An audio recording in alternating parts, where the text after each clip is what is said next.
Okay, lesson 5, one of the most effective lessons that you can learn about in your college success actually has to do with what we call the first wealth, and it is fundamentals of health and wellness. Gandhi said it is health that is real wealth, not pieces of gold and silver. It is your health. Now, when we are focusing on our college journey, finances and the list continues.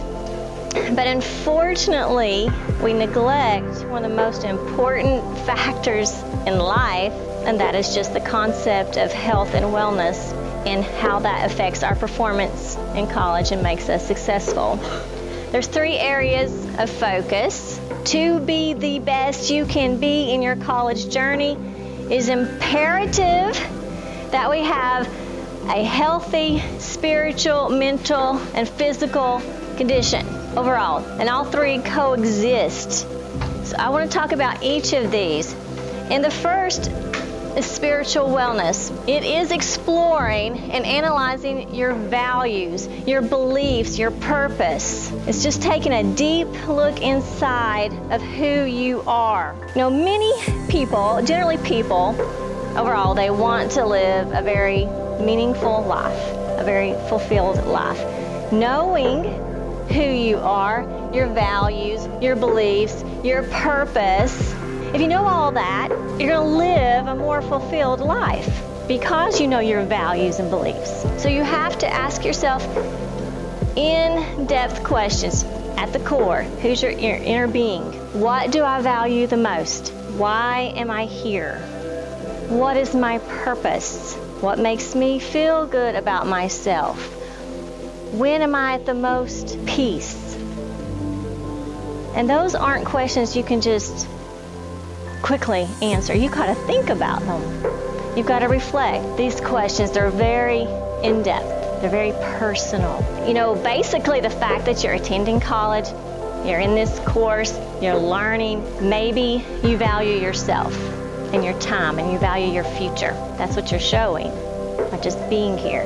But 2, it also could be that you're soul searching and trying to figure out just who you are and what you want to be. To improve our spiritual wellness, many people just attribute just taking time daily, and not a lot of time, but just a few minutes daily of just quiet time. Some people do that in the morning.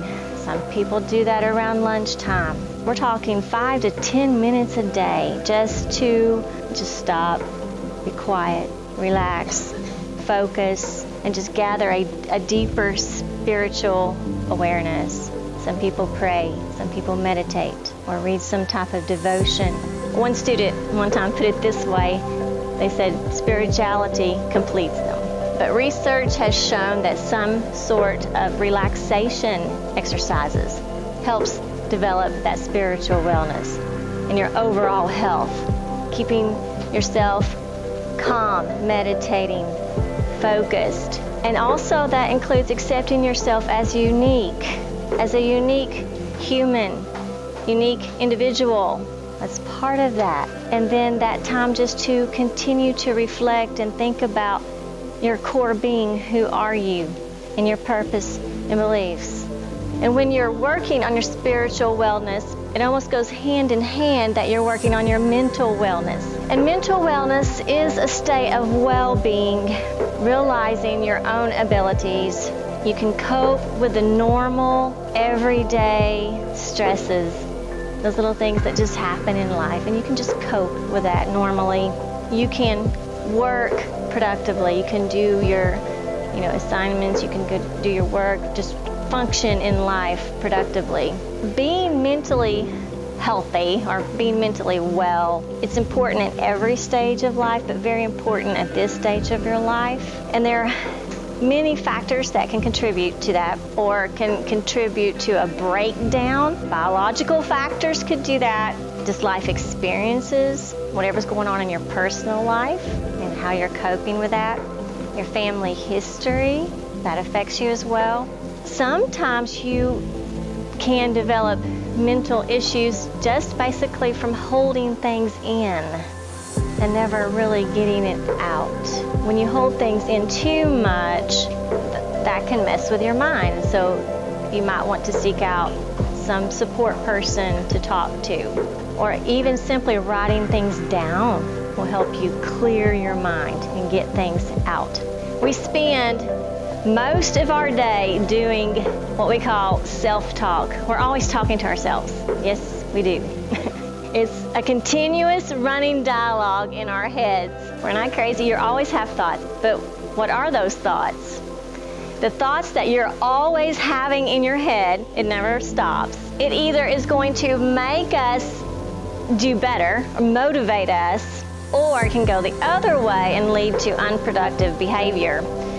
Sometimes we start to conjure up thoughts in our heads that harm us or hurt us. Like we might say, oh, I'd be happy only if I had a better car, things would be better.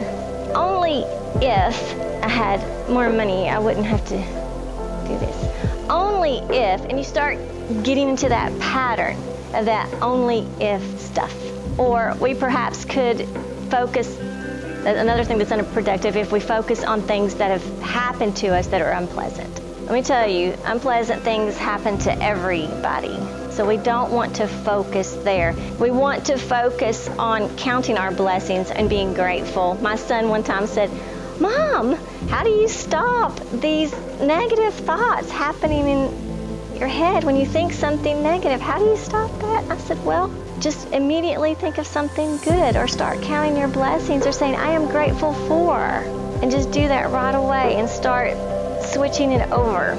Sometimes I've been at the sink washing dishes and I'm like, oh, I don't want to be there. I want to do something else. And I'm like, I'm just grateful that I have these two hands that I can wash dishes, and I can have two eyes that I can look out and see that bird out the window. So you just start thinking, a lot of times just with your physical body, what you do have, there are so many more people who are suffering and in so much worse condition than us, that we need to learn to be grateful. And this inner speech does influence our thinking and our emotions. The self-talk theory, these affirmations can help you. You want to go positive with that. You are what you think you are. You may have heard that in the past, but you are what you think you are. So start putting those kind of thoughts. Who do you want to be? What do you want to be like? Put that in your head, because you will become what you think you will be. So our inner speech, the self-talk theory says, hey, our inner speech will influence us, what we do, what we think, and will guide, it guides our behavior from here into the future. So if we use more appropriate self-talk, then our behavior is going to go that route. We can change our behavior. If you've got these bad habits you're trying to kick, right? You want to kick it in the butt. Start thinking about what you want to do, and you will change it. There's 4 common types of negative self-talk. As we go over these, I want you to think, do you fit in any of these categories that lead to anxiety and elevate those stresses? And we definitely want to avoid these. These are called the worrier, the critic, the victim, and the perfectionist. All right, let's talk about the worrier. Some of you say, you might know, how many of you know a worrier? Maybe they're in your family. Oh, wow, okay, everybody. Well, the worrier creates anxiety. They create it because they're anticipating bad stuff to happen, or the worst case scenario. I think of Chicken Little. See, Chicken Little, who worried that the sky was falling just because an apple fell on her head. You may recall that story from your childhood. The worrier has that what if. But what if that happens? What if? You could do that all day long and just, your anxiety just goes through the roof.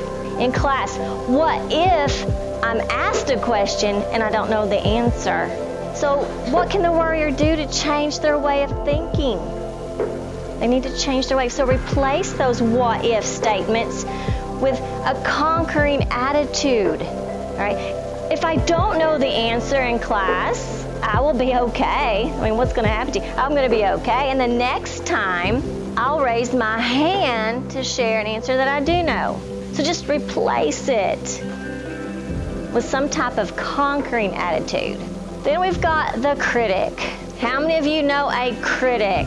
A critic constantly judging their own behavior. They point out their flaws and limitations. I hear them say, well, that was stupid. Why did I do that? I should have put more research into my final project. I did a crappy job. So they're putting themselves down all the time. How do you change that? Change that way of thinking, that critical, it's not good enough, it's awful, it's stupid, it's bad, to I'm okay with the way I am, I accept and I believe in myself, and just do better. You just got to change it over. Don't be so hard or critical of who you are or what you've done. I worked hard. I did my best. I'm going to be okay. How many of you know a victim? The woe is me person. Oh yes, one of my best friends is like this, all right? I'm working on that friend. Very subtly, I'm working on that friend. The victim. The victim always feels helpless and hopeless. It's the victim mentality of, I can't, I'm helpless, I'm hopeless. Woe is me, the Eeyore in Winnie the Pooh. Why does everything bad happen to me? Instead of feeling hopeless, instead of feeling helpless, the victim can change the self-talk that's going on in the mind and say things like, I acknowledge my progress and I can continue to do better, one step at a time. I'm not there yet. I'm getting there. I'm working hard at it. But don't say, I can't do it. Get that out of the vocabulary. Lastly, we have the perfectionist. The perfectionist looks a lot like the critic, but where the critic's putting himself down, the perfectionist is not really trying to do that, but they're trying to push themselves harder. It wasn't enough. They always are going to find areas where they should have, could have, must do better. The perfectionist, if they're not studying, if they've taken a break from studying, think, oh, I should be studying. Okay, they think they should be studying 24/7. So instead of demanding perfection, they need to say, it's okay if it's not absolutely 100% perfect, and if I make mistakes. It's just part of the process. It's a learning process. See, if you've noticed, self-talk is closely resembles mindset. In other words, get rid of that stinking thinking, okay? You are what you think you are. So start viewing yourself and things that affect you in a positive manner. Count your blessings. Be grateful and throw away the negativity. And we also don't want to overwork ourselves to a state of mental collapse. We're talking about spiritual wellness and mental wellness. We need to keep that all in check. So we need to renew our mind or take time, take a break, take time for yourself. One of the best things you can do is schedule a day just for you, where it's just relaxing and it's doing some things you love. One of the best things I do for myself, I am a busy person and I schedule it one day just for me doing the things I love to do, and usually that's on Sunday. Whether it's going hiking, that's where I renew my mind. That's where I clear my head. And I get some great thoughts, by the way, when I walk and hike up in the mountains. So do some type of physical exercise or technique that will help you learn to relax. Getting away from where you are, a change of scenery, a change of pace, getting into nature. If you've never been a friend to nature, just try it and see what it does for you. And I'm talking about going on a walk, taking a stroll by the beach, breathing in that salt air. I love that too. That's getting away from where I live and where I am. And just that change of scenery. Go fishing at the lake. Go visit the botanical gardens. It's not just my own opinion, but it is proven. It will help you in the long run. Taking care of your physical body. Physical health is just as important as the other two. It's the most physical part that we can see, but you have to have that knowledge base behind you. There's no way I can even scratch the surface in this tiny semester about physical health. If you desire to be the best you can be, then I would encourage you, gain the knowledge, gain it. There's so much resources out there to find out how you can improve your physical health, which is extremely important. Why? Right. After all, you have only one body. Take care of it and it will take care of you. You just get one. That's it. When you're done with this body, you're done with this body. Part of that is nutrition. You got to have the knowledge base. You've got to understand nutrition. Did you know that 95% of all chronic diseases, all diseases, dis-ease, body ailments are due to lack of nutrition. It's due because of food choices that you're making, the lack of vitamins and minerals your body is craving. 95%. If you knew you could do one thing to prevent a disease, wouldn't you do it? Tell that to a 79-year-old. They're harder to change. A 70-year-old, a 60-year-old, harder to change because their lifetime of choices has been a lifetime of choices. If you're in your early 20s, 18, 19, 20, you're at a good area where you can start making these better choices, better decisions.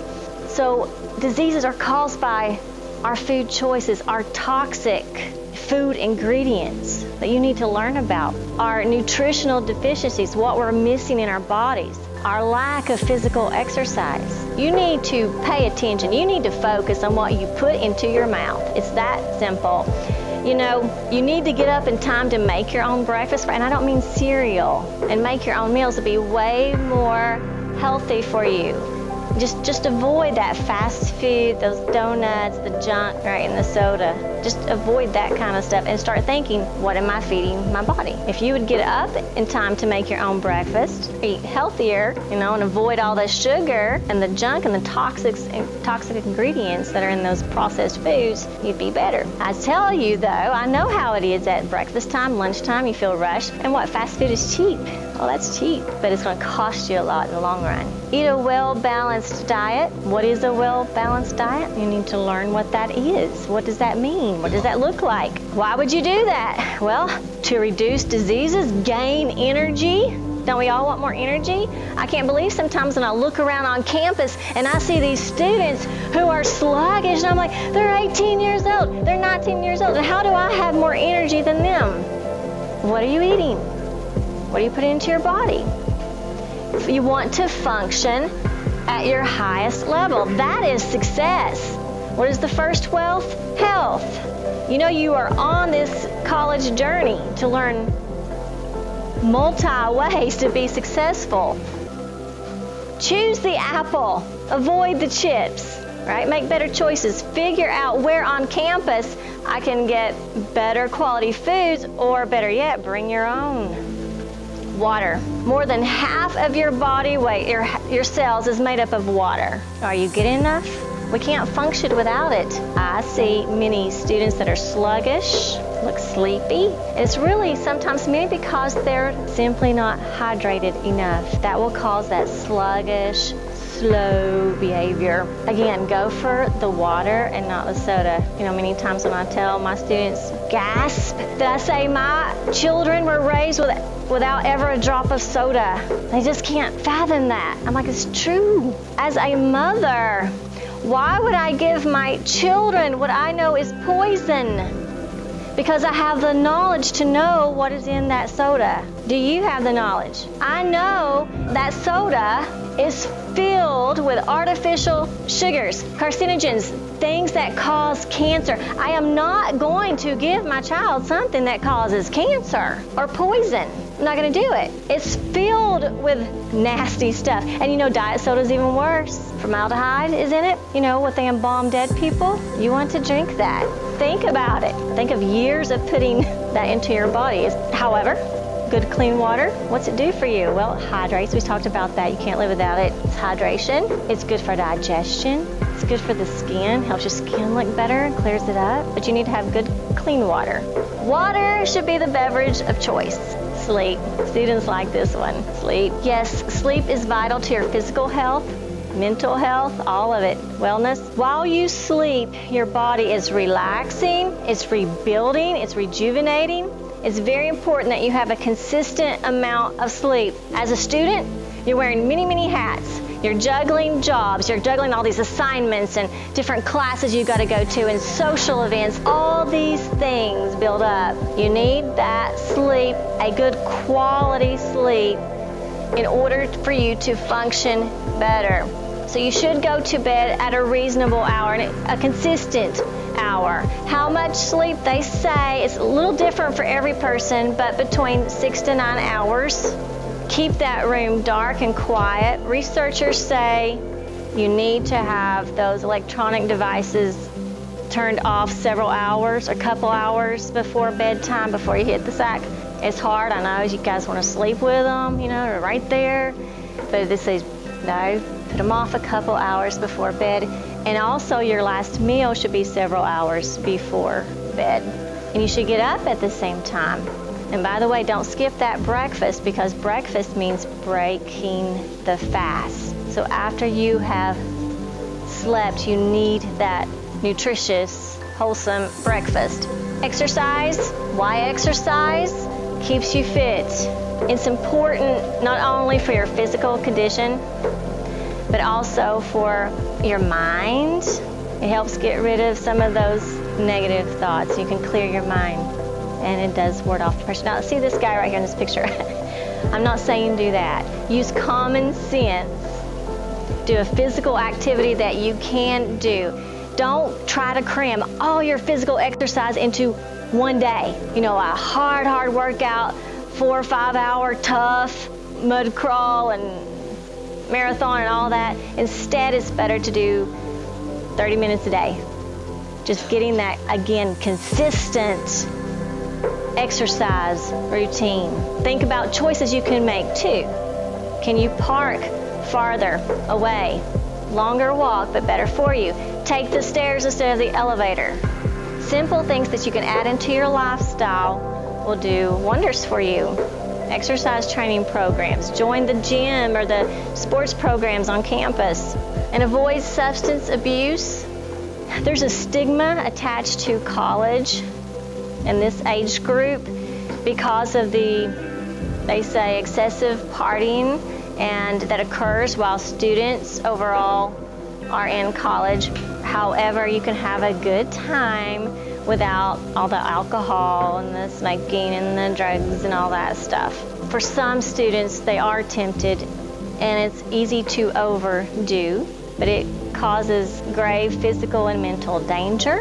You need to be aware of that. And if there is an uncontrollable or you're unable to break these kind of habits, or you say, hey, there was probably abuse going on here, that is not the time to seek advice from a friend, but actually go get help. Go get the help that's needed. Seek it out, because you want your life to be fuller. You want it to be more rewarding by avoiding these substances, because it is not freedom. It's kind of the opposite. It's enslavement. Ralph Waldo Emerson, he's a poet. He's kind of quoted as saying the first wealth is health. You do need to take care of yourself overall, your body, your mind, your spirit, your core being, and your physical body to enhance your happiness, meaning in life. See, you're here, you're on this path to try to find a career for your future. Well, I want you to do that. I want to help you do that. I want you to go on this path, go on this journey. We're at the beginning, and get there to your future career, what you're wanting to be. When you get there at that finish line, I want you to have a healthy body to enjoy it. Your body is a temple, treat it as such. Quick summary, what we have covered is daily prayer, meditation, or relaxation techniques can increase your spiritual focus. Develop a clear mental state by developing positive self-talk. Express your thoughts. Do physical activities to help your mental state. Physical wellness incorporates the entire body as a whole. And get that knowledge, acquire that knowledge about nutrition. Learn how to improve your food choices and develop an exercise routine into your schedule. The man who earns $1 million but destroys his health in the process is not really a success. If you don't have your health, what do you have?